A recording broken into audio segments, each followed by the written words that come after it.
드리겠습니다. 현재 검찰에서는 지난 패스트트랙 통과 법안 시 우리 자유한국당의 저지 문제를 둘러싼 법정 처리 문제가 지금 진행 중에 있습니다. 그래서 이미 이 패스트트랙과 관련해서 민주당 측에서 우리 자유한국당 의원들을 많이 고발했죠. 59명이나 고발했는데 그 중에서 이미 우리 자유한국당의 황교안 대표는 검찰에 출두한 바 있습니다. 거기에 기본 입장은 잘 아시다시피 이번 패스트트랙과 관련해서 우리 자유한국당의 일종의 몸싸움이라고 할까요? 강력 저지에 나선 것은 이게 의회 정치를 근본적으로 파탄시키는 여당의 날치기 전략이다. 이런 것 때문에 자유한국당 의원들이 몸싸움을 벌일 수밖에 없었는데요. 그렇기 때문에 패스트트랙 법안과 관련해서는 검찰의 소환 조사에 일체 응하지 않겠다고 하는 것이 공식 입장입니다.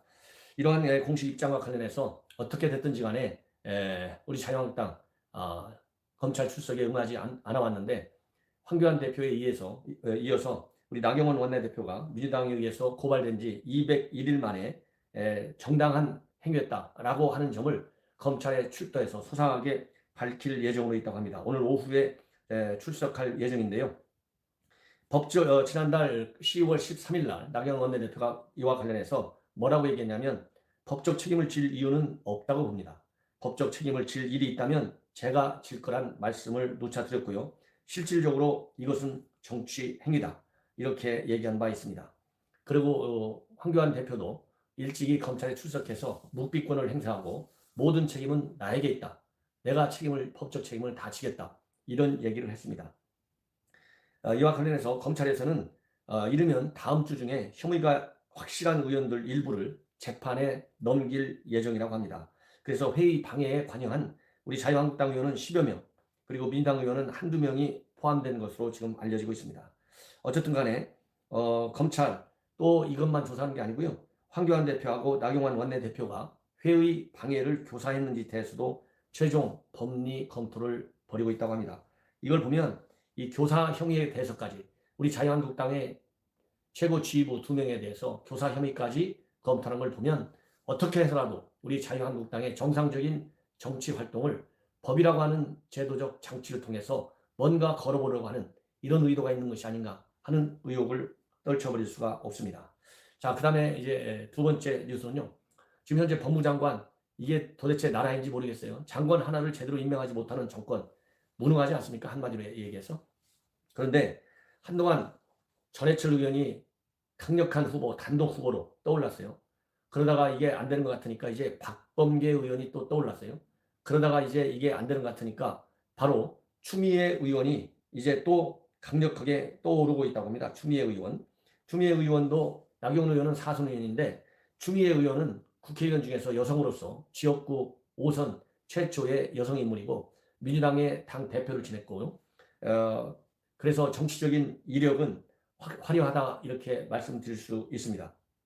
그런데 이 추미애 의원이 갑자기 법무부 장관 후보로 물망에 오르고 있고 거의 확정적인 것 같습니다. 당에서 추미애 의원을 법무장관으로 청와대에 확실하게 추천했다. 추천이 끝났다라고 하는 말까지 이제 보도가 되고 있어요. 그러면 이미 이 당에서 청와대에다가 적합하다 이렇게 의견을 낸 이유는 바로 뭐냐? 이 헌정사상 최초의 우리 지역구 5선 여성인데다가 집권 여당을 지휘한 경험이 있는 정치력이 강점이고요. 그리고 상대적으로 친문색채가 였기 때문에 이 탕평 인선의 기조에도 왔고 그 다음에 현역 의원이기 때문에 청문회에서 낙마할 가능성도 그만큼 작다. 이런 점에서 우리 민주당에서 상당히 후한 점수를 받고 있다고 합니다.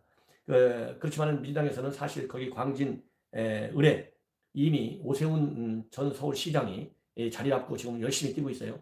그러다 보니까 민주당에서도 상당히 좀 뭐라 그럴까요? 좀 긴장을 하고 있는 것 같습니다. 그래서 검증된 인사가 거기를 지켜야 되는데 이런 점이 조금 마음에 부담이 되는다 이렇게 알려져 있고요. 그리고 이와 관련해서 추미애 의원 측에서는 본인이 언제든지 문재인 정부에서 어떤 카드로 쓰일 수 있다 이러한 마음의 준비를 늘 해오고 있다고 합니다. 그래서 언론에서 장관직 제의받은 거 딱 물어보니까 거기에 대해서는 확답을 안 하고 있다.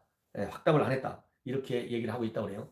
자, 흔히 이렇게 해서 아무 말도 안 하고 확답 입을 딱 다물고 있는 얘기는 이제 어느 정도 언지를 받았고 현재 아마도 후보 검증 과정에 있지 않을까 저는 그렇게 생각해 봅니다. 마지막으로 이제 총리 자리에 관해서 얘기를 해보겠습니다. 총리 자리는 지금 현재 정부 여당 내에서는 대통령은 영남이니까 총리는 호남해야 된다. 이런 호남론이 다시 대단히 세게 부상하고 있다고 해요.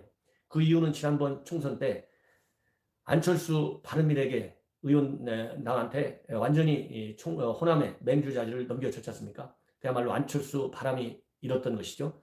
이러한 철저한 반성을 기본으로 해가지고 이렇게 호남을 완전히 우리 민주당이 우리가 아니고요. 그냥 민주당이 또 뭐 우리라고 했다고 또 뭐 난리칠까 봐가지고 민주당이 맹주 자리를 찾아와야 되는데 이 맹주 자리를 찾기 위해서는 호남 총리론 이것이 자리를 잡아야 된다. 그래서 1대 이낙연 총리가 성공적으로 했듯이 2대 총리도 호남에서 나와야만이 내년 총선에서 이 민주당이 호남의 맹주로 다시 자리를 잡을 수 있다. 이런 의견이 상당히 힘을 받고 있다. 이런 분위기입니다. 그래서 현재 거론되는 사람이 진영, 그 다음에 김현미, 그 다음에 원혜영, 그 다음에 또 한 명 새로운 인물이 나타났습니다. 손금주 의원. 이렇게 4명이 지금 나타나고 있는데요. 이 진영은 뭐 여러분들 잘 아시다시피 전북 고창이고 김현미는 전북 정읍으로 이렇게 알려져 있습니다. 둘 다 의원이기 때문에 또 이 청문회 잘 넘어갈 수 있다는 얘기죠. 그리고 진영 같은 경우는 보수 출신이기 때문에 이 뭐라고 그럴까요? 훨씬 정치적인 그 가격이 정치적인 그 등급이 높게 받을 수 있다. 이런 얘기가 지금 나오고 있다고 그래요. 그 진 장관은 이미 청와대에서 인사 검증이 진행 중에 있고요. 이 어제 같은 경우 국회의원회관에서 당정청 지방정부 합동회의를 가졌는데 여기에서 기자들이 진영 의원한테 쫓아가면서 질문을 하니까 일체 답변 안 하고 빠르게 빠져나갔다고 합니다. 이 얘기는 아까 말씀드린 대로 추미애 의원이 법무장관 가느냐 그러니까 일체 대답을 안 하는 거하고 맥락을 같이 한다. 그리고 손금주 의원과 관련해서는요. 전남 나주 화순인데 과거에 민주당을 엄청 비판했다고 그래요. 그래서 국민의당 대변인 시절에 그래서 당에서는 일체 수용하지 않기로 했다. 이런 얘기가 지금 나오고 있습니다. 자, 어떻든지 간에 이제 연말이 가까우면서 청와대 개편 그리고 내각 개편이 상당한 이제 중요한 정치 현안으로 떠오를 것 같고요. 그리고 보수 통합 문제도 매우 중요한 어젠다로 제가 보기에 보입니다.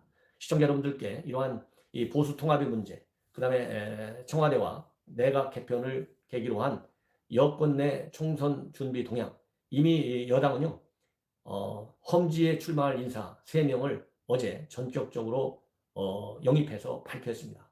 상당히 발빠르게 움직이고 있고요. 단순하게 발빠르게만 움직이는 것이 아니라 그 여당은 현재 민심이 이 차기 총선과 관련해서 어떤 인물들이 나와야 될 것인가 하는 그 민심의 흐름에 맞는 조치를 우리 자유한국당보다는 한 발 빠르게 움직이는 것은 우리가 부인할 수 없는 현실이다. 이것을 우리 우파, 진영 모두가 반성해야 되겠고 자유한국당도 좀 더 속도를 내서 총선 전략, 우리 국민에게, 우리 유권자에게 민주당에 비해서 속도도 빠르고 내용도 알차게 전해서 총선 전에 임하는 선제 전략에 성공할 수 있도록 모든 정치력을 다할 필요가 있다. 이런 말씀을 드리고 싶습니다. 시청자 여러분 대단히 감사합니다.